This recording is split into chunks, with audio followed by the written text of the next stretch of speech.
Welcome Royalties, my name is Karis, aka this Queen, and welcome back to my channel. In today's video, we are going to be continuing the series called Let's Seriously Talk, and today we are going to be talking about keeping the Sabbath. Before we start this video, don't forget to like, subscribe, comment, and share, and if you have any questions about the topic that we talked about today, you can add in the comments below. Also, there will be a link in the description or the caption where you can leave your questions regarding God, religion, or specifically any topics that we have talked about today or in previous videos. Today we have a special guest with us. Would you like to introduce yourself?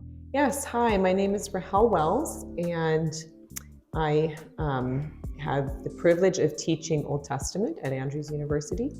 And so I get to talk about the Bible all day long, and it's a lot of fun. So I love the Sabbath, and that's why I wanted to talk about this topic.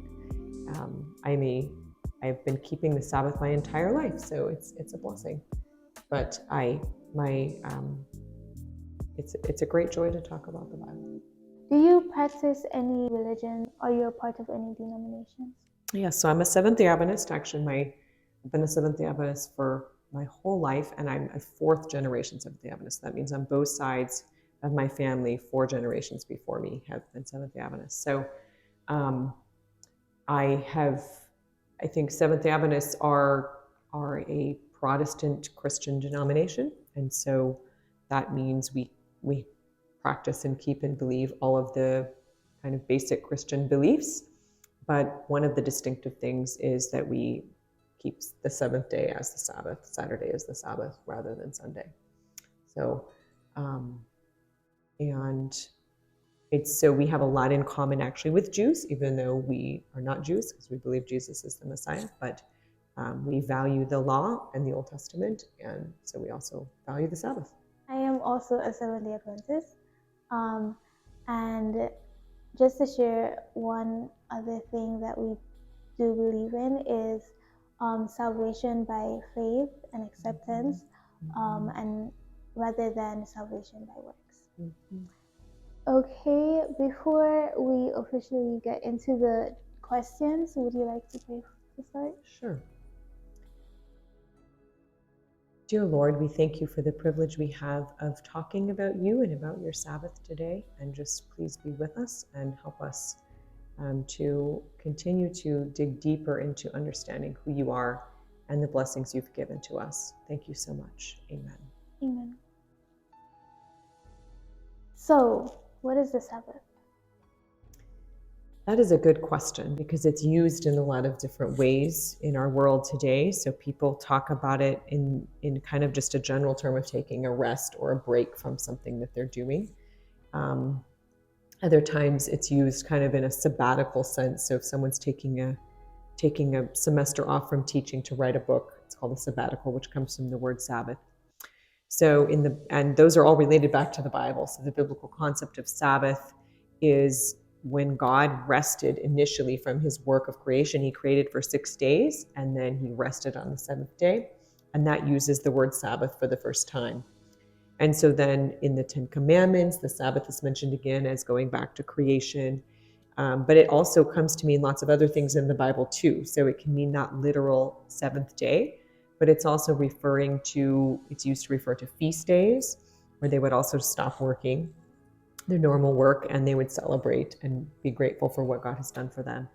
And it's used for the sabbatical year, so the Sabbath year, as it were, when every 7 years they would give their land rest, and they wouldn't have to grow anything. And then what grew that year, they'd give to the poor. And so it's used in a lot of different contexts. It's also used for like a spiritual rest, in that we are resting from legalism. We don't have to work our way to heaven. So that's called a Sabbath salvation as well. So, but I think how the Bible uses it most consistently is talking about the 7th day of the week. To answer that question, I would read Genesis 2:1-3. And it says, Thus the heavens and the earth were finished, and all the host of them. And on the seventh day God finished his work that he had done, and he had rested on the seventh day from all his work that he had done. So God blessed the seventh day and made it holy, because on it God rested from all his work that he had done in creation. Do you observe the Sabbath? I do observe the Sabbath. I've kept it since I was a little kid, and I am grateful to my parents, because many Seventh Adventists don't like the Sabbath because they can't do their normal things on it. But my parents always made it the best day of the week, so I grew up really looking forward to it. We ate the best food, and did the fun things that we've been waiting for all week, and we served other people and helped other people, and got to spend special time with our parents, which didn't always have as much time during the week. And so they made it really meaningful and special. And I still love it today, because I love spending time with people that I don't get to normally during the week. So I do go to church most Sabbaths, but not every Sabbath. So sometimes I'm out hiking, or spending extra time with family that I haven't gotten to see for a while, or something like that. But I'm an elder at my church, so I'm involved in a lot of ministry. I also lead a Bible study on Friday night before Sabbath. And so for me, I'm grateful that the Bible doesn't give us a lot of details about how to observe the Sabbath. It just says, spend time with God and your friends and family, and don't do your normal work. And so it leaves us a lot of creativity to really enjoy and be blessed by observing the Sabbath. So it's not something that I do in order to be saved, but it's because I am saved and I love Jesus that I want to spend that extra time with him. For me, I would say that the Sabbath is not only just like the seventh day. It is a day, it is the seventh day, but also God blessed and made it holy. It is a day of rest from our work, but also a time where we could dedicate our time to communicate and to spend time with God, to minister and fellowship with others, as well as leaving our stresses and our worries with God, and just having peace. And I feel like we should be doing that every week. However, I still feel like it's a special day where we can do that, and it's much easier to do that because we're no longer working. So physical work or mental work. So if we put away the work that we're doing, we can also put away the worries on God, and that may also help us throughout the week to then put our trust in God and have peace through Him. So, what is the significance of the Sabbath in relation to human beings and God? Yeah, so God does very interesting things on the Sabbath. So you read from Genesis 2:1-3, and he rests, which we talked about already, right? But he also blesses it and sanctifies it. And so these two words are usually used for God's presence in a special way showing up. So it's like the birthday of the world in a way every week. And so we are celebrating with God his creative work as well as his redemptive work. So the two Sabbath commandments, when they're given, one in Exodus 20, one in Deuteronomy 5, Exodus 20 mentions God creating, and that's why we remember the Sabbath. Deuteronomy 5 mentions God saving us, and that's why we keep the Sabbath. And so both of these are related to us, right? God is our creator. He's also our redeemer. And so those are two of the main motivations that people have to keep the Sabbath. And so it's not just something we're doing in order to make God love us.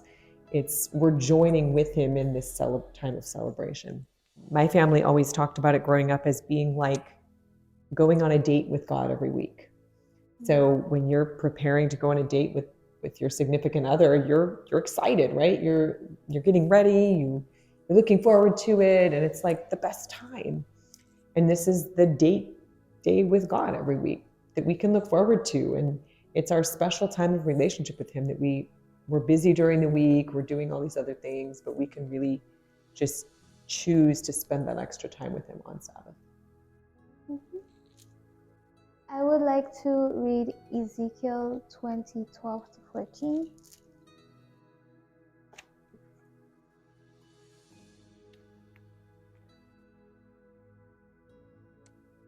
Ezekiel 20:12-14 says, "Moreover, I gave them my Sabbaths, as a sign between me and them, that they may know that I am the Lord who sanctifies them. But the house of Israel rebelled against me in the wilderness. They did not walk in my statutes, but rejected my rules, by which if a person does them, he shall live. And my Sabbath they greatly profaned."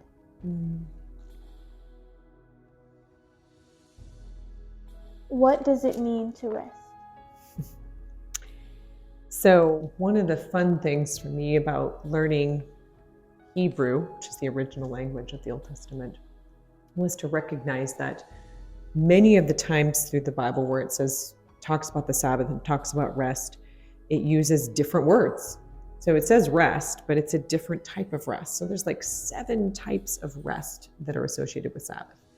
So you have, of course, what's obvious, the rest from work. You're not working, you're not doing normal work. There's also physical rest. So your body can take that physical rest off, and that's associated with not working. There's a mental rest. So one of the words that's using is like, give your brain a break, right? As a student, you don't have to study. As a teacher, I don't have to grade papers, right? Like giving your brain a break. There's emotional rest. Actually, one of the words used for God's rest and our rest is emotional rest. So this to me means it should be a time of healing, maybe where we're reconciling with people, we're working on, we're helping others, right, in their needs.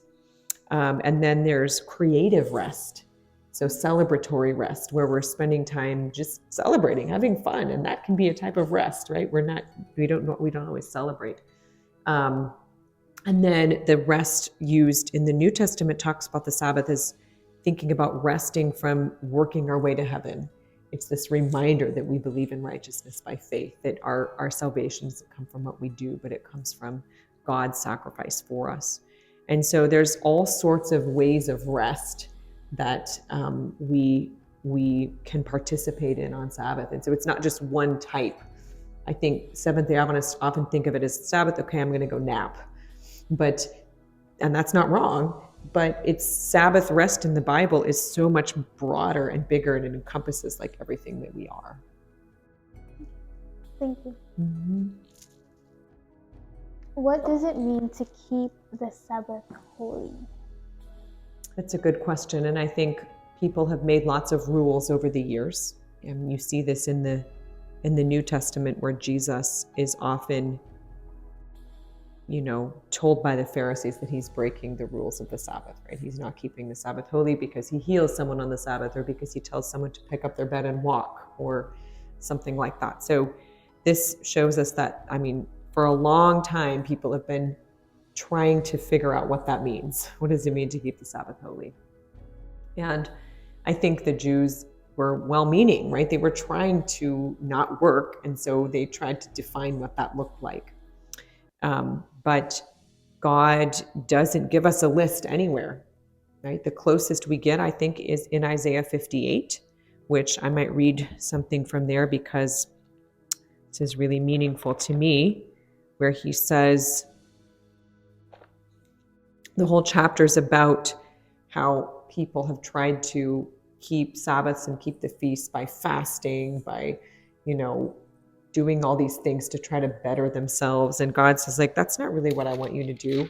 I want you to help people. I want you to help the oppressed and save people and clothe the naked and bring the poor into your house, etc., etc., etc. So I think that's the closest we get to a list, is that on the Sabbath, we're not just supposed to care for ourselves, but it's also in blessing others. So we're supposed to carry that blessing to other people. But then in verse 13 of Isaiah 58, God says, if you turn back your foot from the Sabbath, from doing your pleasure on the holy day, and that word there in Hebrew is business. So like, we're not supposed to do our normal business, making money. But you're supposed to call the Sabbath a delight. And so that word there in Hebrew means like the highest level of delight possible. It's like the delight of kings and queens in their palaces. And so we're to choose to not do our normal business, but we're to delight ourselves in God and be royalty. So like in my family, we never did dishes on Sabbath, because we would be like, my mom would say, we're kings and queens. We're not doing dishes. That's after Sabbath. Then we become servants again, and then we do them. But we're royalty. The dishes are just going to sit there, right? And so, like, just things like that, right? Just being royalty with God on the Sabbath. That's what this word means. So we're to delight ourselves with Him. And then he goes on, calling it the holy day of the Lord honorable, honoring it, not going your own ways or seeking your own business or talking idly. Then you shall take delight in the Lord. So it's not that we're not doing our business because it's bad, but just because God wants us to specially focus on Him and delighting ourselves in Him and on our identity, right? So maybe we have a job that we hate and we have to deal with that through the week. But man, on Sabbath, we're royalty. We don't have to worry about that other job that we don't like, right? We're kings and queens with God. And so it gives us an identity and it gives us a connection with Him. And so I think keeping the Sabbath holy is not so much about a list of do's or don't, but it's about an attitude, right? It's like, who am I?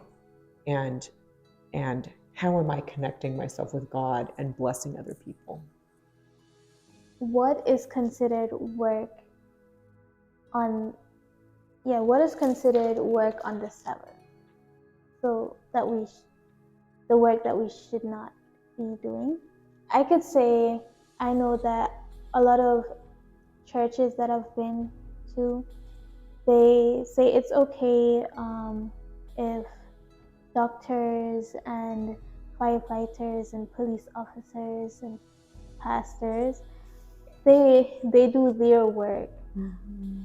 But what differentiates them from farmers and sales people and maybe psychologists, teachers, Mm-hmm. Yeah. This is such a good question. And once again, I think there's a reason why the Bible doesn't give a list. Because I think if God gave us a list, we would be more worried about the list, and I think that question gets at more of that worry, like, am I doing something wrong by doing these things on the Sabbath? I think the reason that those ones that you mentioned fall within maybe not work in the same sense are because they have to do with saving people's lives, and bringing healing and hope to people. So, and that comes from the fact that Jesus did a bunch of miracles on the Sabbath, healing people that didn't need to be healed, right? The man who had been paralyzed for 38 years, he wasn't going anywhere. Could have come back the next day, right? But Jesus goes intentionally and heals him on the Sabbath. And he actually heals him on a feast day as well, which is like the double Sabbath. And so when he's questioned about this, Jesus will often say something like here in Matthew 12:11, because this is right after he's healed a man with a withered hand, again, on the Sabbath. And they're like, what's up? You could heal them tomorrow, right? So what does he say? This is verse 11. Which one of you who has a sheep, if it falls into a pit on the Sabbath, will not take hold of it and lift it out? Of how much more value is a man than a sheep? So it is lawful to do good on the Sabbath.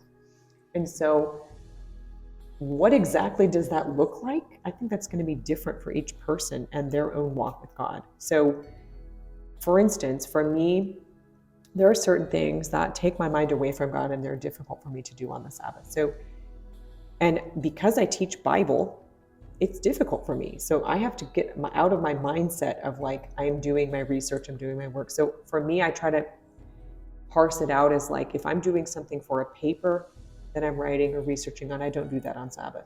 But I'll still read the Bible. I still study the Bible. I give Bible studies. I do other things that I do during the week, right? So it's like trying to get myself out of the mindset of working and into the mindset of being blessed and blessing others. But I think that looks different for different people. One of my favorite stories that my dad always told was this plumber. He was an Adventist, and he came to a new town, moved, and he went to church, and they were having an evangelistic series and trying to bring people to Jesus, and no one came from the town. They have this preaching about Jesus and no one's coming. He's like, what can I do? So he, over the next 3 years, systematically, just on Sabbath afternoon after church, he'd go from door to door and knock on their door and say, hi, I'm so-and-so. I'm at Seventh-day Adventist, so this is my Sabbath. I don't do any work, but I'm a plumber, and I'd like to bless you today with fixing any plumbing needs you have. And the people would be like, what? Plumbing is expensive. And he was like, yeah, this is the way I want to bless you, because I want to give back to people on the Sabbath. And I know many people don't have money to, get what they need done. And so they're like, sure, come on in, fix this. And So he does this for 3 years. The next time they have an evangelistic series, almost the entire town comes, because they're like, we want to know, who is this person who is willing to give us of his skills and talents and not receive money? So that to me blows my mind, right? Because it tells us that I think it's not so much about the thing you're doing, but why are you doing it, right? So like, I think that'd be hard for me to do because I hate doing stuff like plumbing or whatever, right? It doesn't, but for him, that was a way of fulfilling Isaiah 58, right? Giving back, helping the poor, helping the needy, helping the homeless. And so I think often what we think of what's okay to do on Sabbath is often very subjective based on the person and the situation. So for instance, I used to work on grounds and I had to shovel snow. And I often had to shovel snow on Sabbath because people have to go to church and people have to come out of the dorms, right? And so I would shovel their snow. And I would get paid because you legally in the US, if you work on any day, you have to get paid. So different people did different things with that. Some people would say, hey, I'm kind of like a pastor in a way, and then I'm doing this thing so people can go to church, so therefore I'm going to take that pay. I would usually, this was my personal choice, would donate that pay that I got that day because I was like, I still want to be able to do the work and bless people, but I don't, I want to be able to give back and not take that pay because it felt to me more like working transactionally. But I don't think there's one right way. God doesn't say how to deal with that, right? He just says, do good.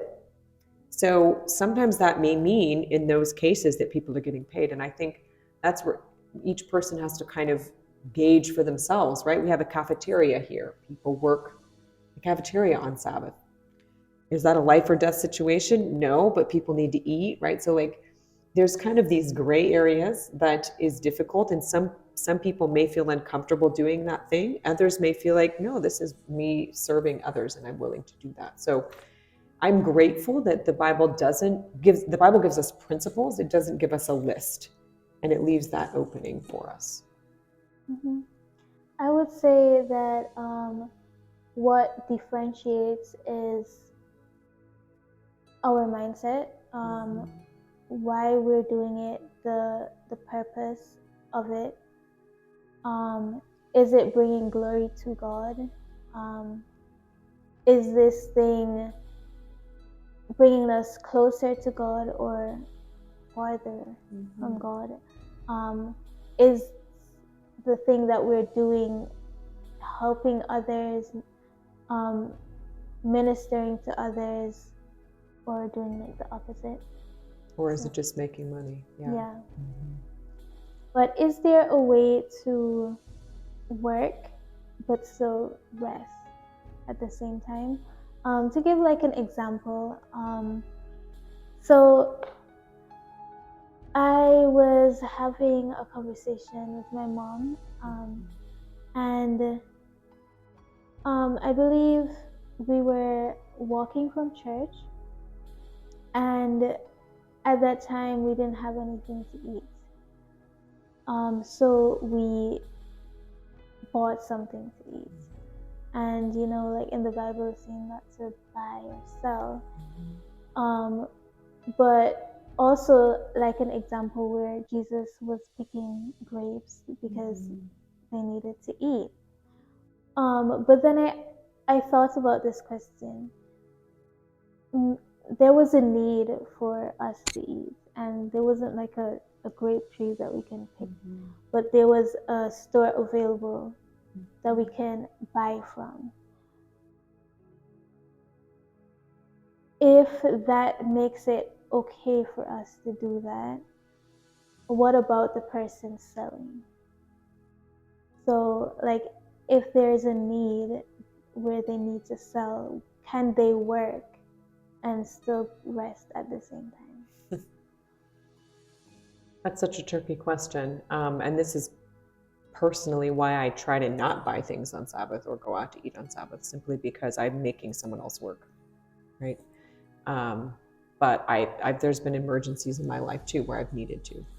Again, I think where we have to come at this is not from a list, because there isn't a list in the Bible.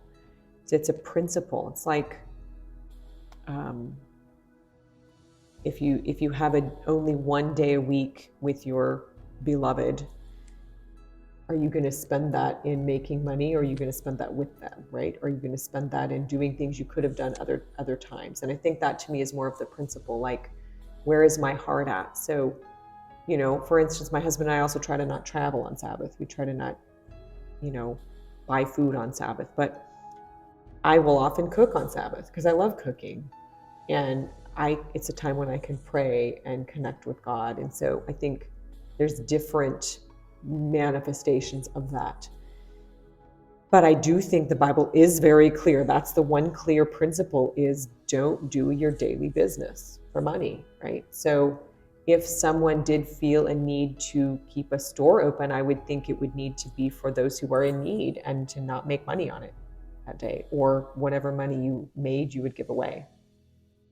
You know, because it is like, I've been impressed. There's a in our town here, there is a hardware store. The owner is an Adventist. And when he first opened it, he's like, man, I really need to have it open on Sabbath, because that's when all the contractors come and buy all their stuff for the next week. He's like, I can't do that because it's not a necessity, you know, and I just I feel convicted that I need to be able to keep the Sabbath. And so he was afraid. I mean, everyone told him, like, your store's going to fail. It's not going to work because everyone needs to go on Saturday. But instead, his store has far exceeded his expectations. He's been able to buy several other, expand it, and he is never open on Saturday. And so and that doesn't always happen, obviously, like some, you know, but I think that's just been a testimony to me of, we do not, if we are seeking to follow God's instructions, we don't need that. Does that make sense? Like, we can do without the income on that day in order to, and we can trust God with the remainder.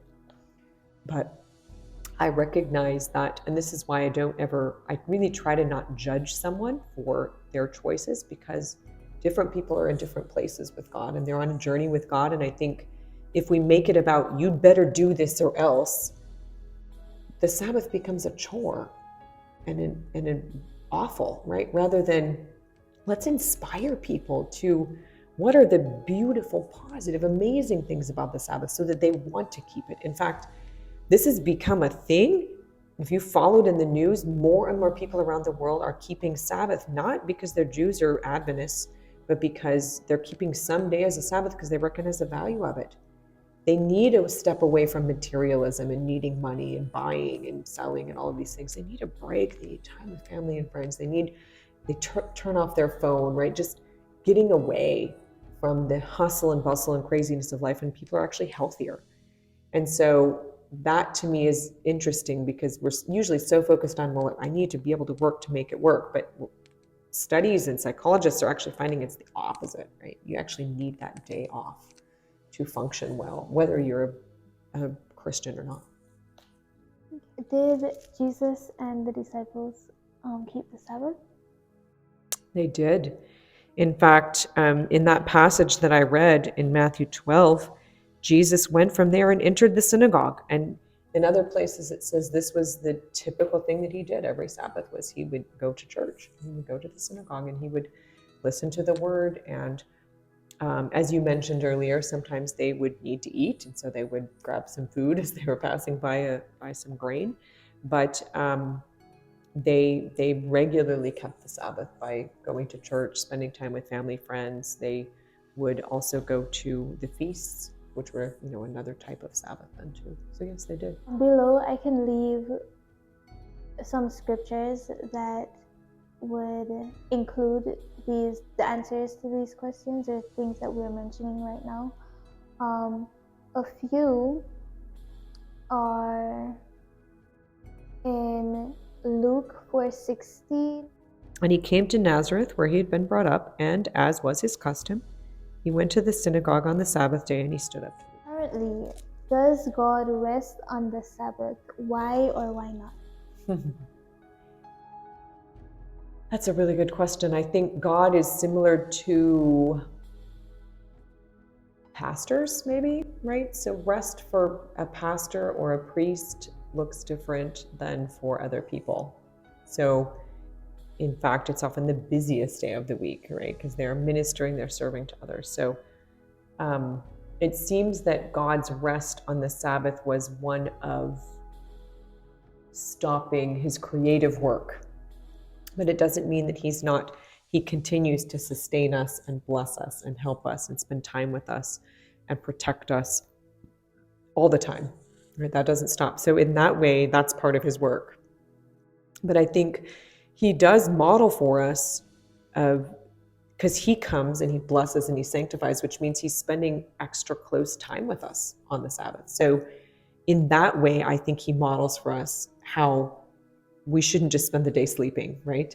There's things that we do on the Sabbath. They're just different things. They're not our daily work where we're making money, but it might be working to help the homeless, or working to bless young people in the church, or just going and visiting the elderly who can't get out to church, and maybe bringing them communion or something. So it's active rest that God does, I think, if that makes sense.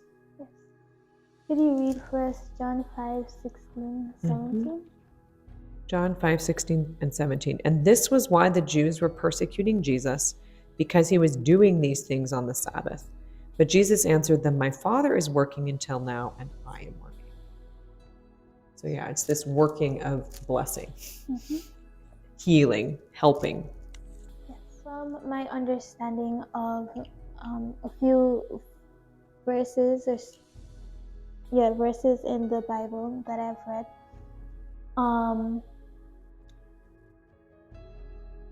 in the Old Testament, when they weren't keeping the Sabbath, they were put to death.